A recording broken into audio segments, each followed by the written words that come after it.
नमस्कार. मी Sunita Patil Sunita's blogs and स्टोरीजमध्ये तुमचं सहर्ष स्वागत करते. आता आपण ऐकणार आहोत भीती या कथेचा अंतिम भाग.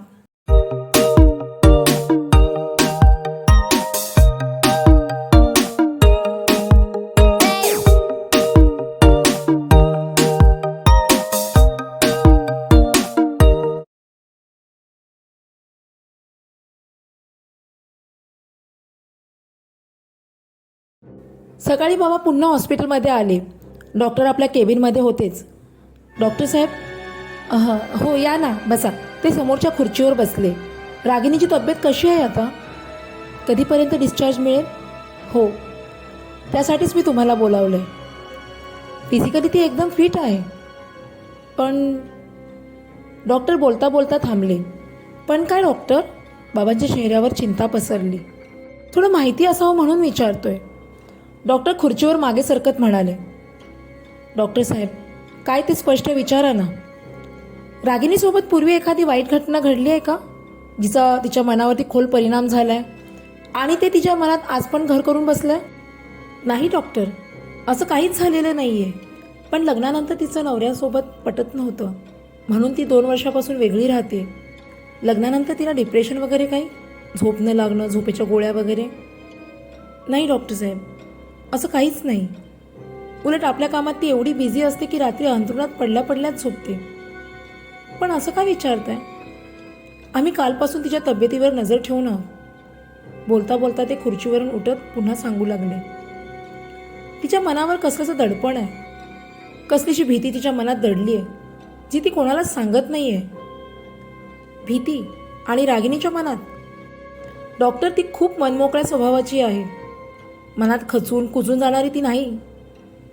तुमचं बोलणं खटकलं तर तोंडावर बोलून मोकळी होते. परवा पहाटे जेव्हा रागिनीला इथं दाखल केलं तेव्हा ती सुन्न होती, शुद्ध हरपलेली. पण डोळे सताळ उघडे होते. तसं खूप भयंकर काहीतरी तिनं पाहिलेलं, किंवा एखादी घटना जी तिनं अनुभवली होती.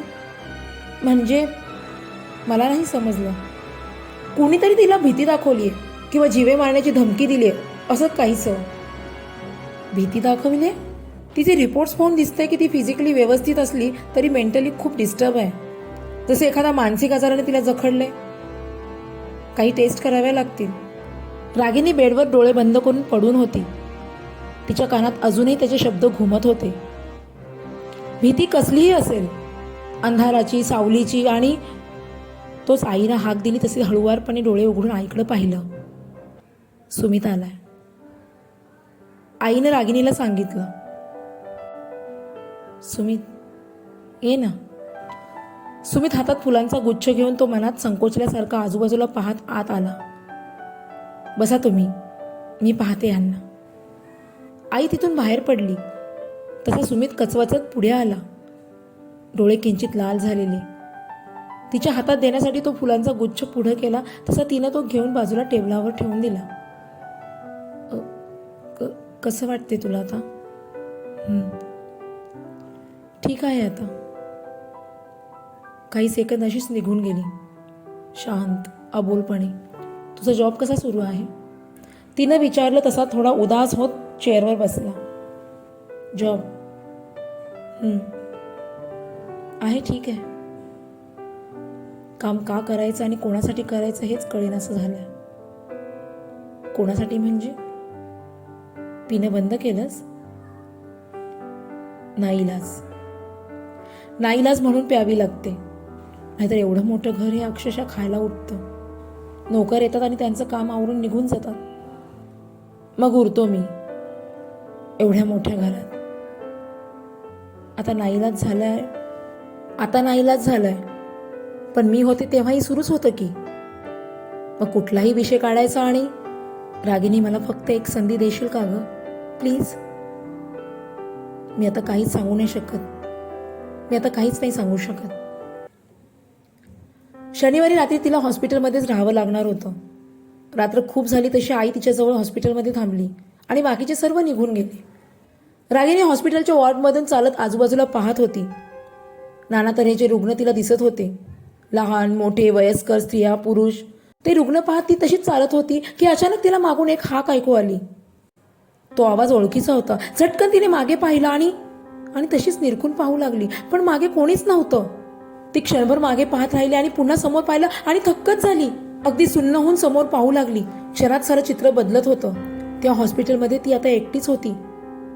कोणी रुग्ण, कोणी नर्स, कोणी डॉक्टर नव्हते. तशी पुन्हा तिला पाठीमागून हाक ऐकू आली, रागिनी. मागे पाहण्याचं धाडस होत नव्हतं, पण त्या आवाजासोबत कोणीतरी चालत येत असल्याची चाहूल जाणवत होती. न राहावून ती मागे पाहू लागली, पण मागे कोणीच नव्हतं.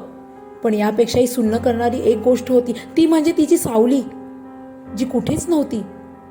संपूर्ण वॉर्डमध्ये पांढऱ्या ट्यूब सुरू होत्या, तर तिच्या मागे बल्ब होता, पण विरुद्ध बाजूला आसपास कुठंच तिची सावली नव्हती.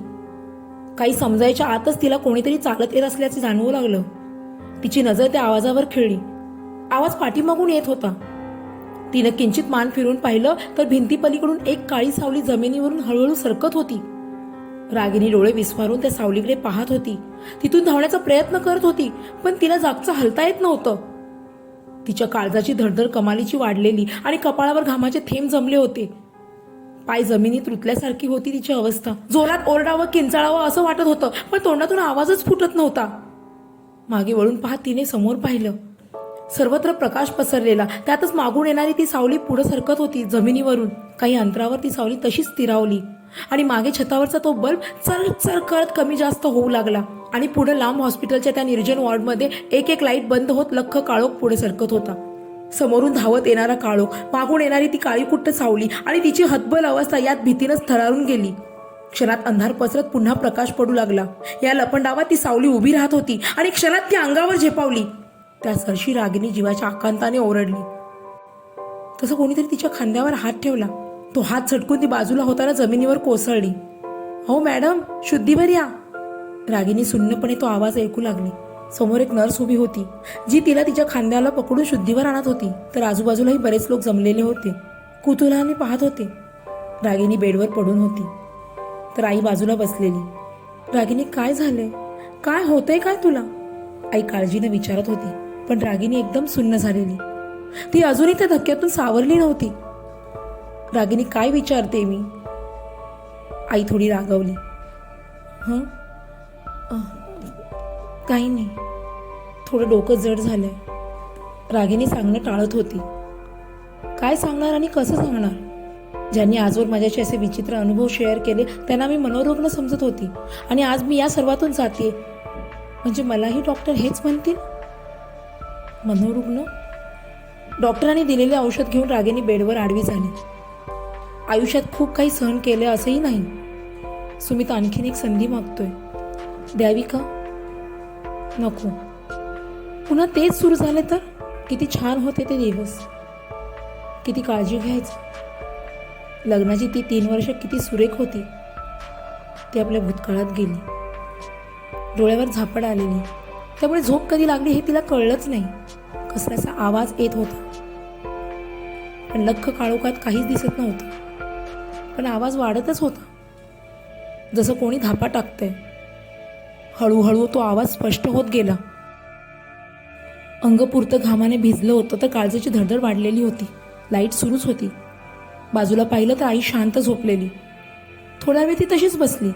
छतावर गरगरणाऱ्या पंख्याला पाहत चेहऱ्यावर आलेले केस कानामागे सरकवले आणि पुन्हा आडवी पडणार तोच खाडकन आवाज आला. तशी तिची नजर उजव्या बाजूला असणाऱ्या खिडकीवर गेली. खिडकीवर लावलेला फिक्कट गुलाबी पडदा घू घू करत घोगावणाऱ्या वाऱ्याने हलकावे घेत होता.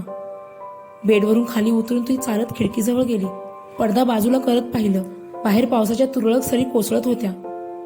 खांबावरील पिवळ्या नारंगी दिव्यानी रस्ता उजळून निघालेला. तशी तिची नजर एका ठिकाणी स्थिरावली. मंद वाऱ्याने हलकावे घेत एक चिंचेचं झाड रस्त्याच्या कडेला उभं होतं. ते पाहताना तिचं मन किंचित अस्वस्थ झालं आणि तिला मनीषाचं ते वाक्य आठवलं. असं म्हणतात की चिंचेच्या झाडाखाली वाईट शक्तींचा वास असतो, आणि ती विचारात गुरफटली. खरंच तो मुलगा एक आत्मा असेल? आणि दुसऱ्या क्षणी त्या झाडाखाली तो तरुण दिसला. तो तिच्याकडेच पाहत होता. भीतीने सर्वांग शहारलं. तशी ती झटकन बाजूला झाली. भास आहे की सत्य? पण न राहून पुन्हा किंचित डोकावून पाहिलं, पण तो तिथे नव्हता. बाप रे, तो खरंच तिथे होता की मला भास झाला? तिचं काळीज जोरजोरात धडधडत होतं. घशाला कोरड पडलेली, त्यामुळे बाजूला टेबलावरील पाण्याची बॉटलमधून 2 घोट पाणी पिऊन बॉटल पुन्हा टेबलावर ठेवणार तोच तिची नजर टेबलावरच्या वर्तमानपत्रावर गेली. एक बातमी होती. एका युवकाचा अपघाती मृत्यू. पेपर हातात घेऊन नीट पाहिलं तर त्याचा फोटो होता. तो पाहताच तिच्या काळजात धस्स झालं. ती सुन्न झाली. म्हणजे तो एक आत्मा. त्या भिंतीच्या पलीकडे पोस्टमॉर्टम रूममध्ये त्याच्या शरीराची चिरफाड सुरू होती. तर ते आठवलं तसं तिचं अंग शहारलं आणि तिला पाठीमागून आवाज आला, मला बोलावलं. तो करडा पुरुषी आवाज तिने ओळखला आणि भीतीने डोळे पांढरे झाले. कपाळावर घामाचे थेंब जमा होऊ लागले. तोंडातून शब्द बाहेर पडेनासा झाला. हातातली ती पाण्याची बॉटल निसटली आणि खाटकन जमिनीवर पडली. काळजात जोराची कळ आली आणि कोणीतरी अंगातली सारी शक्ती काढून घ्यावी तशी धाडकन ती खाली कोसळली. त्या आवाजाने तिची आई जागी झाली. रागिनी जमिनीवर पडली होती. तिला असं पाहून आई जवळजवळ ओरडलीच.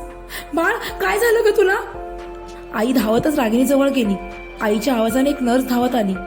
डॉक्टरना बोलवा प्लीज, लवकर डॉक्टरांना बोलवा, प्लीज बोलवा ना लवकर. ती नर्स धावत डॉक्टरांना बोलवायला गेली. तिची आई रडत होती. आजूबाजूच्या रुग्णांचे नातेवाईक रागिनीकडे पाहत होते. रागिनीने आपली मान किंचित तिरकी करून त्या खिडकीकडे पाहिलं तर त्या हेलकावे घेणाऱ्या पडद्यावर मानवी आकार उमटू लागला. तसे त्या तरुणाचे शब्द तिच्या कानात घुमू लागले. ज्यावेळी कुत्री अशी विनाकारण भुंकतात तेव्हा त्यांना परिसरात एखाद्या वाईट शक्तीची जाणीव झालेली असते. सारं काही अंधुक होत चाललेलं. पण त्याचे दुसरे शब्द अजूनही ऐकू येत होते. जेव्हा कुत्रे विव्हळते, रडते, तेव्हा ती शक्ती कोणाला तरी आपल्याबरोबर न्यायला आलेली असते. झपाझप पावलं टाकत डॉक्टर धावत आले. तशी आई म्हणाली, डॉक्टर बघा ना, माझ्या मुलीला काय झालंय. हो पाहतो, तुम्ही बाहेर थांबा. सर्वांना बाहेर काढत नर्सने दरवाजा बंद करून घेतला. वॉर्ड बॉयने रागिनीला उचलून बेडवर ठेवलं. तिची आई दरवाजाच्या वरील काचेतून आत पाहून अश्रू टिपत होती. डॉक्टरांनी स्टेथोस्कोप काढून तपासणी सुरू केली आणि नर्स वॉर्डबॉय यांची धावपळ सुरू झाली. ऑक्सिजनचे सिलेंडर सोबत बीप बीप आवाज करत इतर विद्युत उपकरणं सुरू झाली. तिचं शरीर सुन्न पडत चाललेलं. आजूबाजूला सुरू असलेला गोंधळ गडबड अंधुक होत चालला होता. पण काहीच ऐकू येत नव्हतं. इतक्यात तिला एक विचित्र आवाज येऊ लागला. कोणीतरी धापा टाकत वेगाने श्वास घेते. काही सेकंदातच आजूबाजूचा सर्व गोंधळ ऐकू यायचा बंद झाला. फक्त तो आवाज येत होता. कोणीतरी वेगाने तिच्या दिशेने येते. तिची नजर बाजूच्या उघड्या खिडकीवर गेली. कोणीतरी सरपटत खिडकीतून आत येण्याचा प्रयत्न करू लागलं होतं. तो तरुण खिडकीतून सरपटत वेगाने आत आला. पण त्याचा अवतार विचित्र होता. शरीरावरील जखमातून रक्त वाहत होतं. डोक्यावर, हातावर ठिकठिकाणी जखमा झालेल्या, पण त्याला डोळे नव्हते. त्याच्या रिकाम्या काळ्या कुट्ट खोबण्या तिच्यावर स्थिरावल्या. त्याला समोर पाहताच छाती फाडून काळीच बाहेर पडावं अशी कळ उठली. दीर्घ श्वास घेत तिचं सारं शरीर एखाद्या कमानीसारखं आखडून गेलं आणि झटक्यात बेडवर निश्चित थंड पडली. तिला लावलेली सारी उपकरणं नर्स काढू लागली. काही वेळातच डॉक्टर बाहेर येत शांतपणे म्हणाले, I am sorry madam, Ragini आपल्याला सोडून गेली. स्वतःला सावरा. रविवार सकाळची वेळ. काही तासांपूर्वी तिचं प्रेत पोस्टमॉर्टमसाठी आणलं गेलं आणि स्वतःच्या शरीराचं पोस्टमॉर्टम ती पाहत होती. आता कसलीच भीती, कुणाचा दबाव तिला नव्हता. संपली ना मनातली भीती? हो. मागे न पाहताच तिनं उत्तर दिलं. तसा पुन्हा आवाज आला, कसलीही भीती असली तरी इथेच संपते. तशी रागिनी किंचित मागे पाहत म्हणाली, हो संपली सगळी भीती. मी कशाला घाबरत नाही म्हणणं सोपं होतं, पण भीती होतीच. संकेत तिच्याकडे पाहत होता आणि रागिनी त्या रूममधून चालत बाहेर पडली. काही दिवसांनी एक चारचाकी वाहन निर्जन रस्त्यावर धावत होतं. रात्री बरीच झालेली होती. त्यात पावसाची रिपरिप सुरूच होती. काचेवर पडणारं पाणी वायपर बाजूला करताना कुई कुई आवाज येत होता. आत बसलेल्या युवकाची नजर समोरच्या काचेतून डाव्या बाजूला गेली. एका झाडाखाली उभं राहून कोणीतरी लिफ्ट मागत होतं. वेग कमी करत त्याने आपली गाडी बाजूला घेतली. गाडीची डाव्या बाजूची काच खाली करत बोलू लागला. तसं तिथंच रस्त्याच्या दुसऱ्या बाजूला अंगाची चुंबळ करून बसलेलं एक गावठी कुत्रं त्या वाहनाकडे पाहून विवळू लागलं. तसं ते बराच वेळ भुंकत होतं, पण आता अधिकच केकाटत होतं. काही क्षणात गाडी पुन्हा सुरू झाली. तसं ते कुत्रं उठून उभं राहत आकाशाकडे तोंड करून अधिकच रडू लागलं, भुंकू लागलं. त्याच्याकडे पाहत तो चालक अस्वस्थ झाला. छायला हे का रडतंय? आणि त्याने आपली गाडी रस्त्यावर घेतली. का? भीती वाटली तुम्हाला त्या कुत्र्याच्या रडण्याची? प्रश्न ऐकताच तो तरुण चालक अस्वस्थ झाला. भीती असं नाही, पण जेव्हा कुत्रं रडतं तेव्हा वाईट घटना घडते असं म्हणतात. म्हणजे यमराज आपला पाठलाग करतोय की काय? काय पण मस्करी करताय? म्हणजे एवढ्या रात्री यमराज आठवत आहे? तोही हसून म्हणाला, सॉरी हां, मस्करी केली. तुम्ही एवढी लिफ्ट दिलीत आणि मी घाबरवून तुमची मस्करी. भीती वाटली तुम्हाला? भीती? मला? विचारच सोडून द्या. आम्ही भूत वगैरेला नाही भीत. उलट त्यांची भीती दाखवून आम्ही लोकांना घाबरवण्याचे काम करतो. बाय द वे, एवढ्या रात्री इथं काय करताय तुम्ही? गाडीचं स्टेअरिंग सांभाळतो तरुण तिला विचारू लागला. फॅशन डिझायनर आहे, स्ट्रगल करते. शेवटची बस चुकली म्हणून. बाय द वे, तुम्ही म्हणालात की लोकांना घाबरवण्याचं काम करतो. ते कसं? भूतभीत तर नाही ना तुम्ही? तसं चालक म्हणाला, मी फिल्म दिग्दर्शक आहे. हॉरर फिल्म जास्त करतो मी. Wow, that's great. थँक्यू. आणि तुमचं नाव नाही सांगितलं? ओह सॉरी, माझं नाव रागिनी. स्वतःच्या कुटुंबाच्या आणि इतरांचीही काळजी घ्या. आई वडिलांची सेवा करा, दीनदुबळ्यांना मदत करा, मुक्या प्राण्यांवर प्रेम करा, त्यांना खाऊ पिऊ घाला. जमत नसेल तर निदान मारू तरी नका. जय हिंद, जय भारत.